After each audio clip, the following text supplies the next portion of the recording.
कैसे हो आप सब लोग। स्वागत है आपका दिव्या मैम की साइंस क्लास में।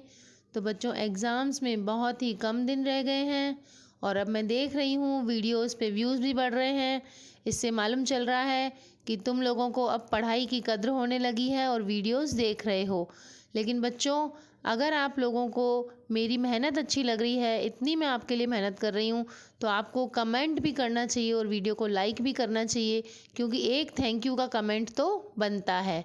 तो चलो आगे हम प्रश्न नंबर 51 से शुरू करते हैं, पाठ 6 के शेष प्रश्न उत्तर। तो बच्चों, प्रश्न 51 पढ़ रही हूँ मैं। विभिन्न पथों द्वारा ग्लूकोज के विखंडन का आरेख बनाइए। तो बच्चों, स्क्रीन पे एक आरेख दे रखा है। यह आरेख आपको बनाना है। यह ये दर्शा रहा है कि ग्लूकोज जो हमारे शरीर में होता है, सबसे पहले लिखा है ग्लूकोज, जिसमें 6 कार्बन के अणु होते हैं। ये कोशिका द्रव्य में टूटता है। कैसे टूटता है? पाइरूवेट में टूटता है। 3 वायु में अणु प्लस ऊर्जा। इसके 3 तरीके होते हैं विखंडन के। पहला होता है ऑक्सीजन की अनुपस्थिति में, दूसरा ऑक्सीजन का अभाव और तीसरा ऑक्सीजन की उपस्थिति। ये 3 तरह के इसके विखंडन बता रखे हैं। तो जहाँ ऑक्सीजन की अनुपस्थिति सबसे पहले लिखा हुआ है, वह होता है यीस्ट में। इसमें एथेनॉल प्लस कार्बन डाइऑक्साइड और प्लस ऊर्जा, यानी 2 कार्बन के अणु बनते हैं। इसका बीच वाला जो है ऑक्सीजन का अभाव, हमारी पेशी कोशिकाओं में, जो हमारी पेशी कोशिकाएं होती हैं टांगों में और हाथों में, जो हमारी मोटी मसल्स जिन्हें कहते हो, वहाँ पर भी ग्लूकोज का विखंडन होता है। तो तब बनता है लैक्टिक अम्ल प्लस ऊर्जा, 3 कार्बन के अणु।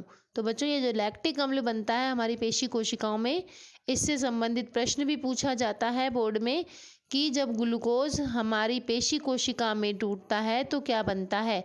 तो इसका उत्तर आएगा लैक्टिक अम्ल।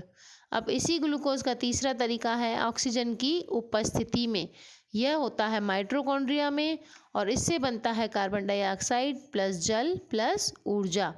बढ़ते हैं 52 नंबर प्रश्न की तरफ।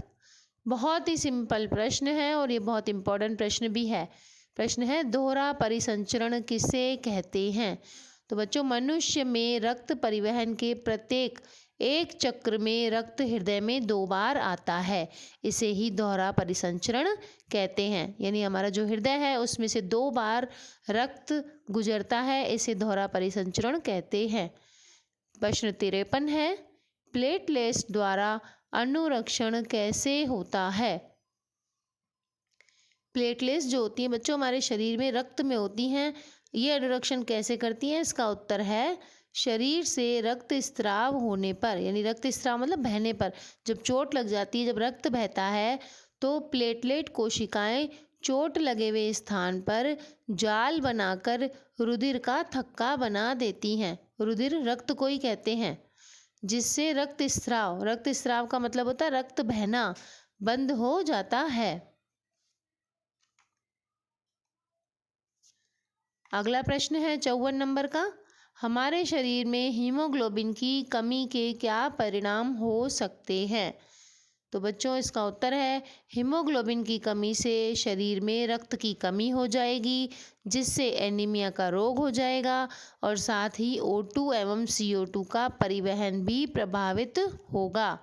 अब थोड़े दीर्घ प्रश्न उत्तर पढ़ूंगी मैं, जो कि थोड़े बड़े प्रश्न उत्तर हैं।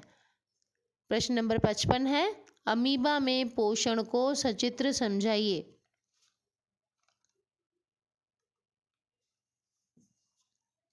इसका उत्तर है, अमीबा जो होता है वो एक कोशिकीय जीव होता है और तो सारी क्रियाएं एक कोशिका से ही करता है।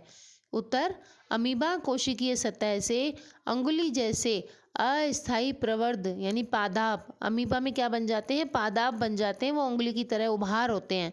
इनकी मदद से भोजन ग्रहण करता है और ये प्रवर्ध यानी उभार होता है, भोजन को घेर कर खाद्य रिक्तिका बनाते हैं।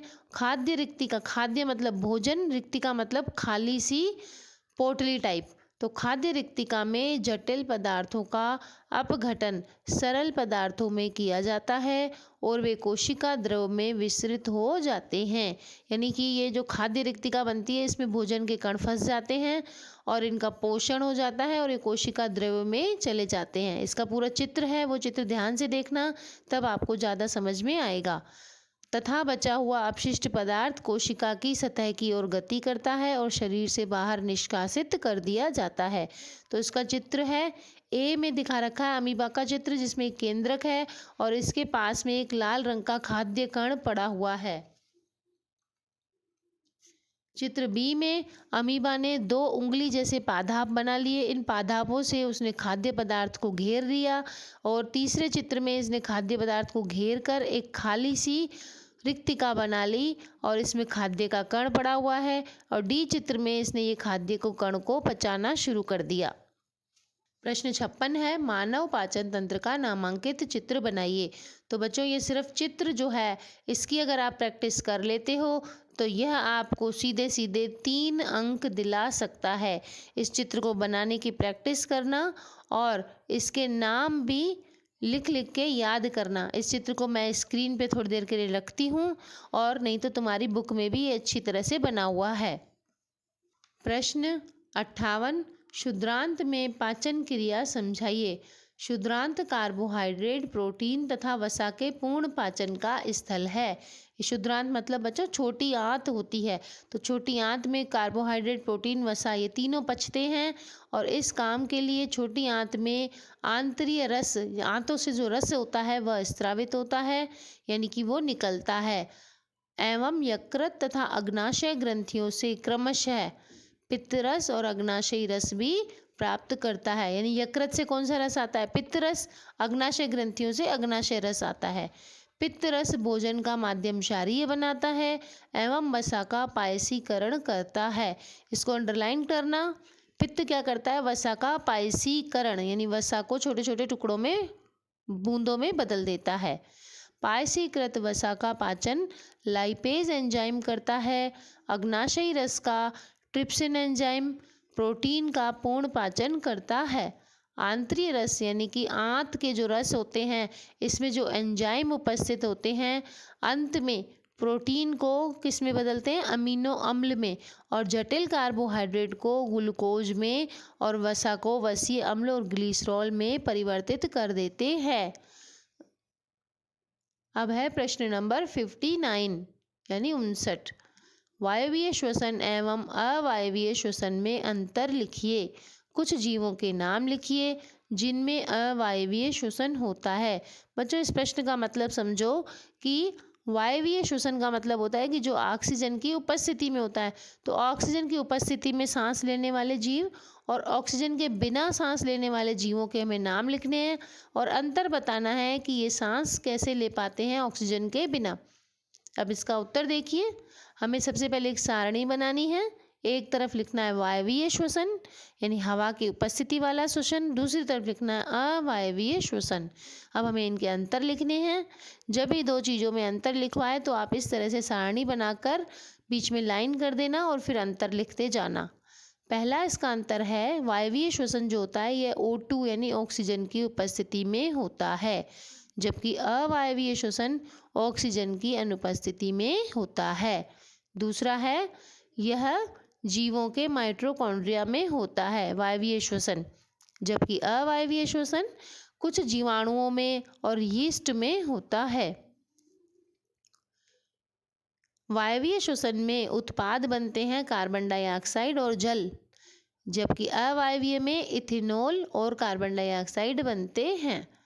वायवीय श्वसन में ऊर्जा ज़्यादा मात्रा में बनती है, जबकि अवायवीय में ऊर्जा कम मात्रा में बनती है। क्वेश्चन नंबर 60 है, मानव श्वसन तंत्र का नामांकित चित्र बनाइए।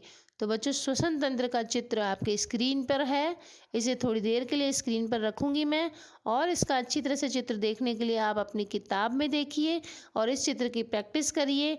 यह चित्र भी 2 नंबर बच्चों को दिलवाता है, तो इस चित्र की प्रैक्टिस करिए। फिर मिलते हैं अगले व्लॉग में, तब तक के लिए आप लाइक शेयर कमेंट ज़रूर करिए बच्चों, चाहे थैंक यू का कमेंट करिए आप, जो भी आपको अच्छा लग रहा है, नहीं लग रहा है, जो भी कमेंट आपके मन में है प्लीज़ करिए। तो बच्चों अगले व्लॉग का इंतज़ार करना, जल्दी ही मिलती हूँ, तब तक के लिए बाय बाय बच्चों।